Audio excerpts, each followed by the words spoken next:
It drizzled last night, and my lake is now shrouded in dense fog. In this mist, I noticed for the first time witch hair draped over branches of the big cedar, the same cedar that I slung up Blueberry in my backpack, hopefully high enough and out of reach of the long black socks fox. No swimming this morning, as I put on rain gear, mostly for the shrubbery car wash to come. The wind is high as I make tea and eat bars. Here's hoping the wind clears things out and gives me views from the Feldtmann Tower. Almost immediately, I cross an oily wetland on boards, one broken and sunken. A few days ago, the ranger told me to take it slow on these crossings, some of which are high up on stilts with nothing to grab hold to should I lose balance. After falling once already and nursing a bruised foot, I tell myself it is absolutely forbidden to fall again, and carefully, oh so carefully, shuffle across.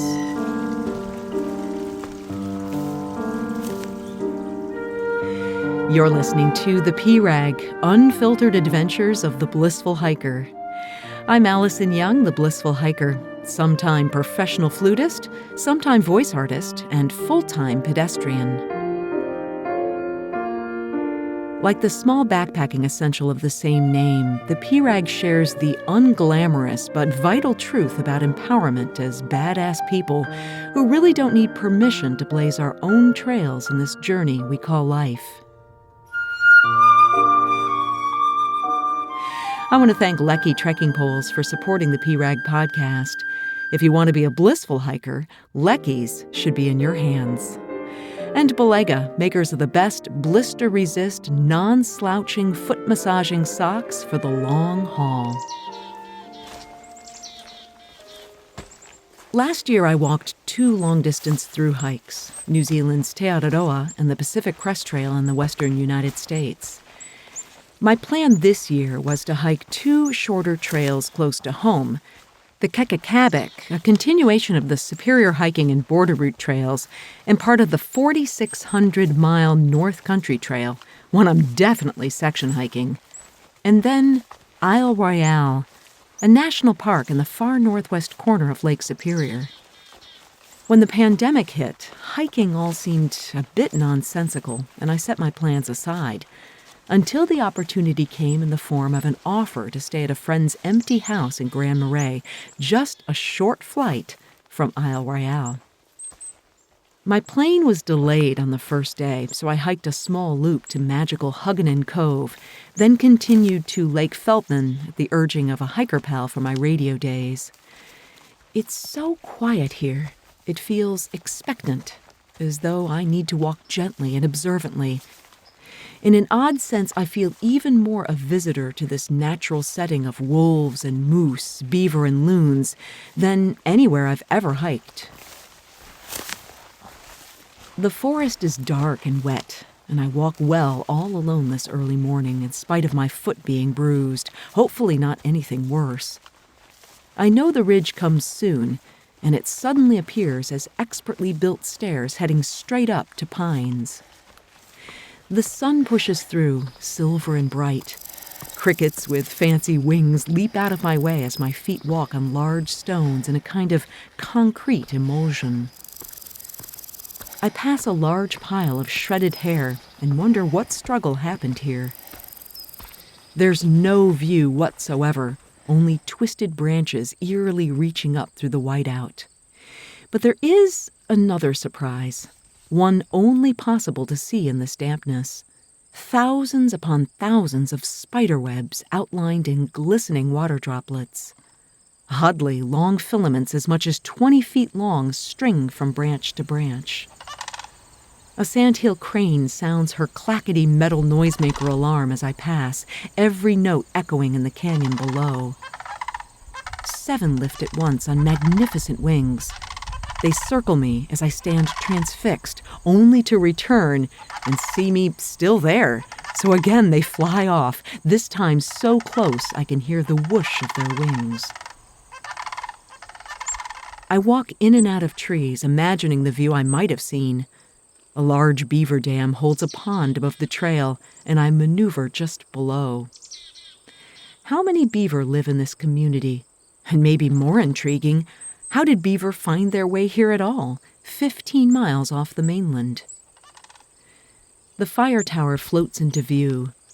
There's no improvement after 48 steps, so with a laugh and whistling a few lines from Misty, I decide to head back down. Moose tracks are everywhere in cloven V's, some sliding on the muddy slope. I come upon fresh piles of poop and wonder if I'll see them today. A couple comes towards me and say I'm the first person they've seen in days, likely because the planes haven't been flying. They advise me to claim the shelter with a view at the bay I'm coming to, and I tell them to nab Site 2 at the lake. Let's pause here for a second. Shelters, you might ask? I was actually kind of surprised myself, imagining large, three-sided buildings with platforms for a multitude of sleeping bags.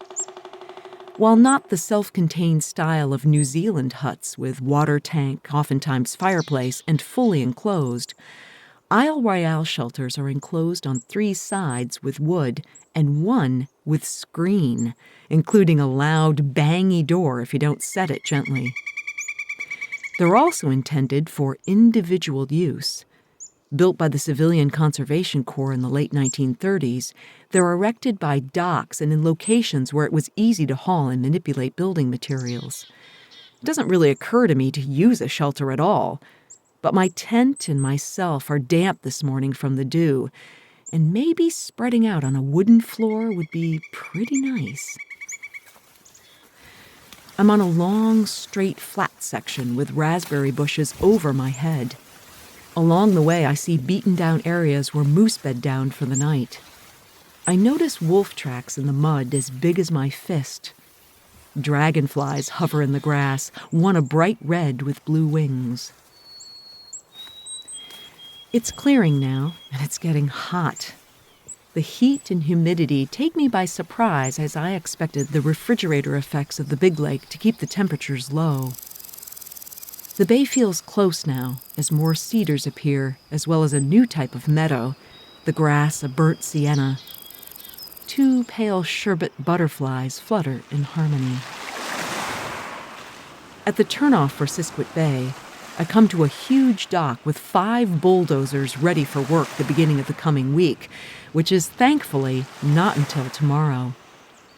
The bay is a giant horseshoe facing east with a campsite on the south flank.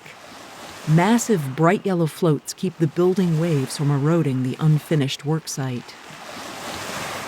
The place is deserted now, and I have the pick of shelters, taking the one with a view as directed. Sure, it's just a bare floor with a ceiling sloping slightly, but it's all mine tonight. The ranger told me 2 days ago in Wendigo not to deface the walls, which are plenty defaced already. Lots of bragging, a few pictures, and a good share of vulgarity. Some pretty clever. I laugh the hardest with the simple statement, "We farted here." I change out of my wet clothes and hang them up, dumping everything out of Blueberry and setting my mattress in a corner so I can cozy into Big Greenie and watch the sun peek out, showing off the mountains I'll climb over tomorrow. 2 hikers arrived named Christian and Jamie and take the other shelter. They're carrying a weather radio and tell me to expect scattered thunderstorms tomorrow. A scrawny black fox leaps onto the picnic table and poses for handouts, but I disappoint him by banging a pot instead. The fog returns, then lifts for a sunset in a deep magenta, a color only seen at these latitudes. Well, it might rain and it might not. That's tomorrow, and right now the air is finally crisp, and I'm comfortably spread out in this massive structure all my own.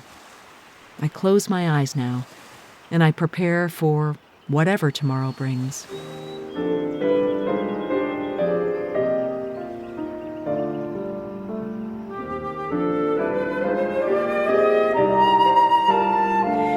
You're listening to The P-Rag, Unfiltered Adventures of the Blissful Hiker. Through sharing my stories of walking long-distance trails as a solo, middle-aged female hiker, I hope I can empower you to hike your own hike, too. If you're enjoying the storytelling, consider subscribing to the P-Rag wherever you get your podcasts. And if you listen on Apple Podcasts, take the time to leave a review. It really helps others find the P-Rag. Well, maybe Christian was right about the rain. It's drizzling, and the clothes I hung up to dry inside are damp anyway from the dew. The good news is that in spite of the gloom, the ridge that I'll walk today is visible. Double humps of tall trees. Drizzle, rain, thunderstorms, they're not going to stop my forward progress as I immediately meet sloppy, black mud. But I'm wearing rain pants, which serve double duty for actual rain and for the wet bushwhacking nightmare I've been warned about. Apparently, not so many walk the Feldtmann Loop to begin with, and this year, the trail has seen fewer hikers and even less maintenance. The beach is flat, red rocks gleaming in the morning light. I lean down, careful not to tip over with my pack still on, and send one skipping. 1, 2, 3. I can see out to the islands all in a row at the point, then frighten a flock of mergansers running on the water and flapping wildly just to get out of range. The trail ducks on and off the beach, entering a confusing bit of grass matted down with dark, coffee-colored water below in unknown depths. Why not just send me on the beach, I query the air, in a particularly nasty section. I decide to backtrack out of this mess, my shoes and socks completely soaked already and not willing to get more of my body wet. Picking my way along the sand, I notice moose tracks. Look here, I say to the air again. Even the locals don't bother with this crappy trail. For a brief moment, it feels a bit like New Zealand, a kind of déjà vu all over again, of epic mud and thick, overgrown wetlands with just one tiny plank to cross them before depositing me right back into the thick of it. I just have to laugh out loud, thinking of my friends from Wanganui, who suggested using the code word high grass to their Te Araroa visitors, just in case they got into trouble or about to lose their minds and want to quit the trail. The high grass here gets tangled on the boards, causing me to trip, though I manage to stay upright.